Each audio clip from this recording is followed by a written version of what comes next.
York City at the top of the hour, every weekday from 10 a.m. to 2 p.m. The Fourth Branch presents discussion, debate, commentaries on social, political issues, current events, sports, entertainment, religion, education, science, and every Saturday at 10:30 a.m. for a full presentation on controversial issues such as war on blacks, are Republicans hammered on Democrats, information which might irritate you, make you cry, make you laugh, but above all, will make you smarter. Join us every time. It is the right thing to do.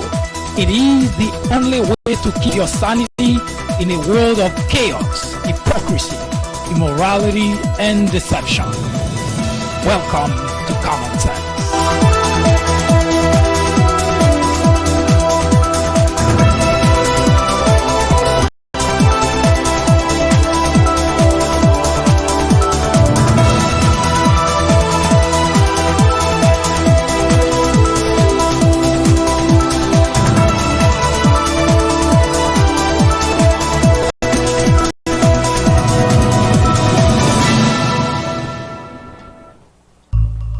Hello everyone, I am MD and this is the Fourth Branch program, the place for common sense. Welcome to the fourth hour of our new format.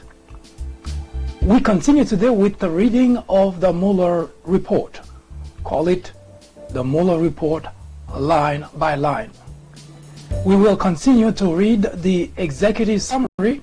As we mentioned before, we do not add nor do we subtract. We read every single word, at least those that are not redacted, in order to give you the opportunity to hear for yourself what's in the report instead of interpretation. So hang tight. We will come back in just a second to continue the reading of the Mueller's report.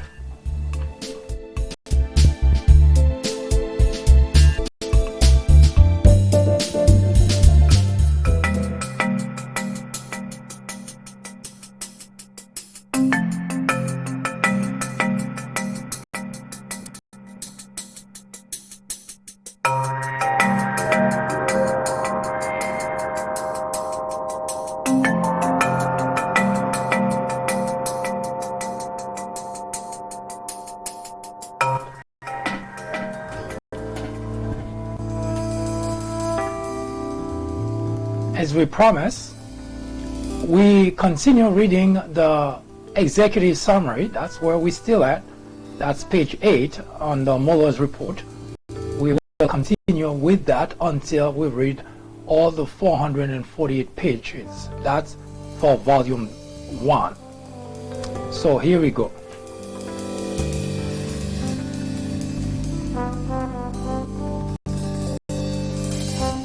In reaching the charging decision described in Volume 1 of the report, the office determined whether the conduct it found amounted to a violation of federal criminal law chargeable under the principle of federal prosecution. See Justice Manual 9-27.000 et sequel. So, 2018. The standard set forth in the Justice Manual is whether the conduct constitutes a crime. If so, whether admissible evidence would probably be sufficient to obtain and sustain a conviction, and whether prosecution would serve a substantial federal interest that could not be adequately served by prosecution elsewhere or through non-criminal alternative. See Justice Manual 9-27.220.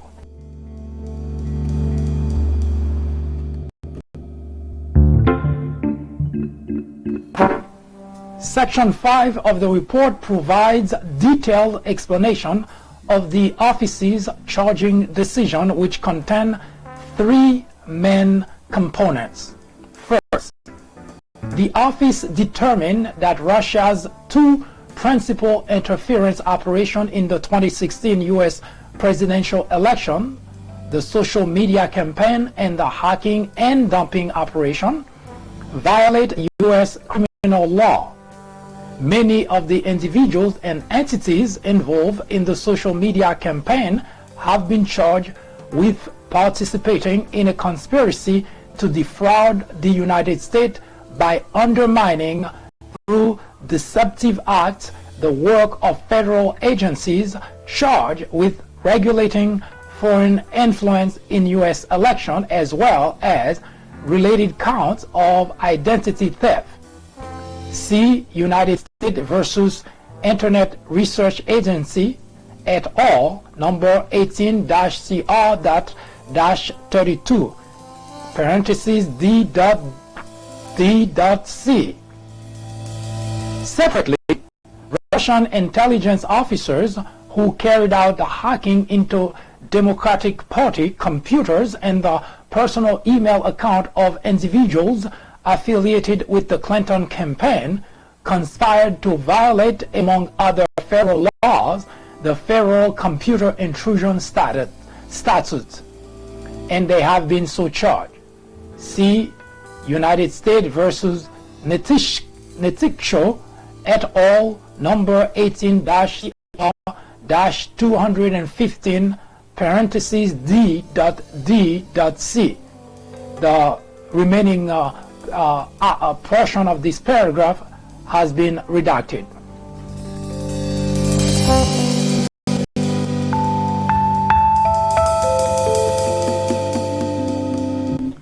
Second, while the investigation identified numerous links between individuals with ties to the Russian government and individuals associated with the Trump campaign, the evidence was not sufficient to support criminal charges. Among other things, the evidence was not sufficient to charge any campaign official as an unregistered agent of the Russian government or other Russian principal. And our evidence about the June 9, 2016 meeting and WikiLeaks releases of hacked material was not sufficient to charge a criminal campaign finance violation. Further, the evidence was not sufficient to charge that any member of the Trump campaign conspired with representatives of the Russian government to interfere in the 2016 election.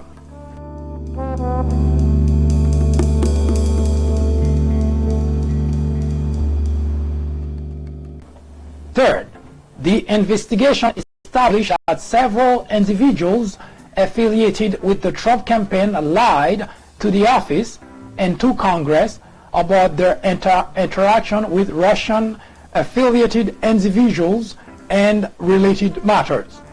Those lies materially impaired the investigation of Russian election interference. The office charged some of those lies as violation of the federal false statement statute. Former National Security Advisor Michael Flynn pleaded guilty to lying about his interaction with Russian Ambassador Kislyak during the transition period.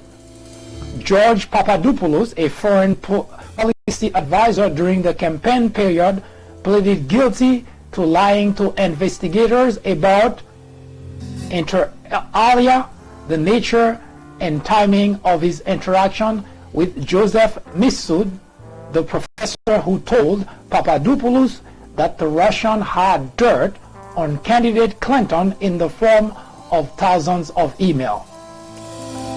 Former Trump Organization attorney Michael Cohen pleaded guilty to making false statements to Congress about the Trump Moscow project.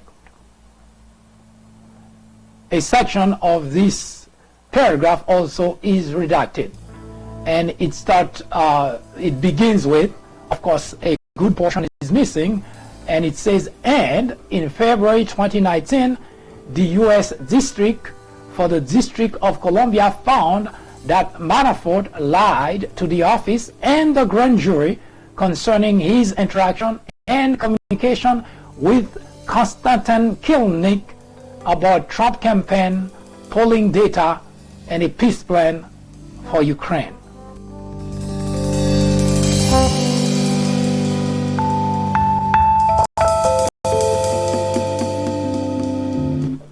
The office investigated several other events that have been publicly reported to involve potential Russia-related contact. For example, the investigation established that interaction between Russian Ambassador Kislyak and Trump campaign official both at the candidate's April 2016 foreign policy speech in Washington, D.C. and during the week of the Republican National Convention were brief, public, and non-substantive. And the investigation did not establish that one campaign official effort to dilute a portion of the Republican Party platform on providing assistance to Ukraine were undertaken at the behest of candidate Trump or Russia. The investigation also did not establish that a meeting between Kislyak and Sessions in September of 2016 at Sessions Senate office included any more than a passing mention of the presidential campaign. The investigation did not always yield admissible information or testimony or a complete picture of the activities undertaken by subject of the investigation. Some individuals invoked their Fifth Amendment right against compelled self-incrimination and were not, in the office's judgment, appropriate candidates for grants of immunity. The office limited its pursuit of other witnesses and information, such as information known to attorneys or individuals claiming to be members of the media, in light of internal Department of Justice policies. See e.g. Justice Manual 9-13.400, 13.410. Some of the information obtained via court process, moreover, was presumptively covered by legal privilege and was screened from investigators by a filter or taint team. Even when individuals testified or agreed to be interviewed, they sometimes provided information that was false or incomplete, leading to some of the false statement charges described above. And the office faced practical limits on its ability to access relevant evidence as well. Numerous witnesses, subjects lived abroad, and documents were held outside the United States.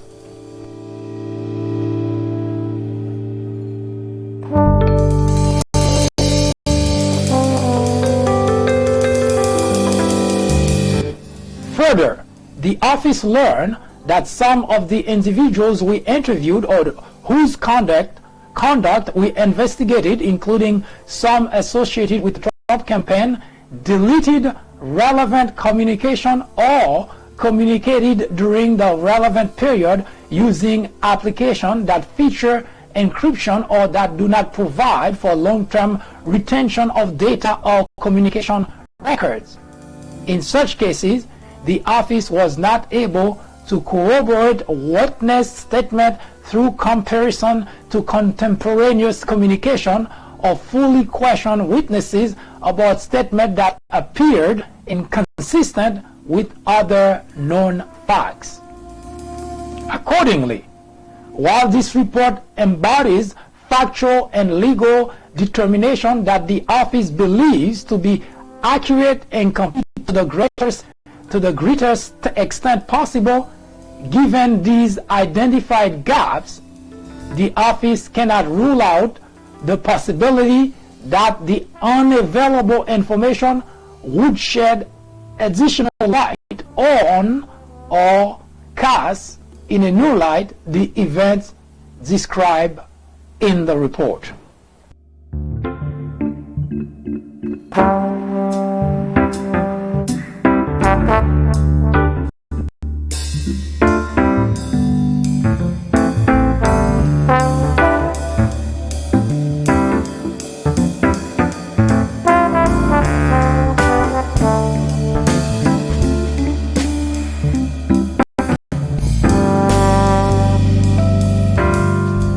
As it is probably or should be obvious at this point, the 2020 presidential election, we cannot just see it as just another presidential election, because the soul of the country is in the balance.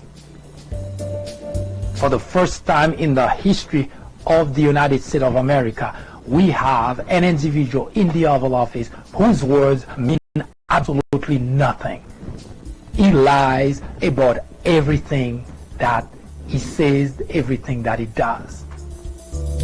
And he gets everyone around him to lie. Everyone who worked for the Trump administration lies about everything. That is unprecedented. And Trump himself, he just cannot not lie. But that's not the biggest problem. Is the fact that all those individuals who supported him, who voted for him, continue to listen to an individual whose words are the words of the devil, literally speaking. Isn't the Bible telling us that the devil is a liar?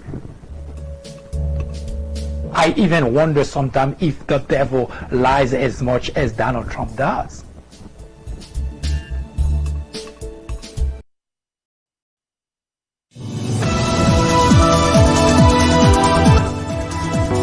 That was an update through the prism of common sense. Join us again at the top of the hour. I am MD, host of the Fourth Branch program, the place for common sense. Send us comments, criticism, suggestion, or simply let us know how we're doing. Thank you for watching. See you in just a bit.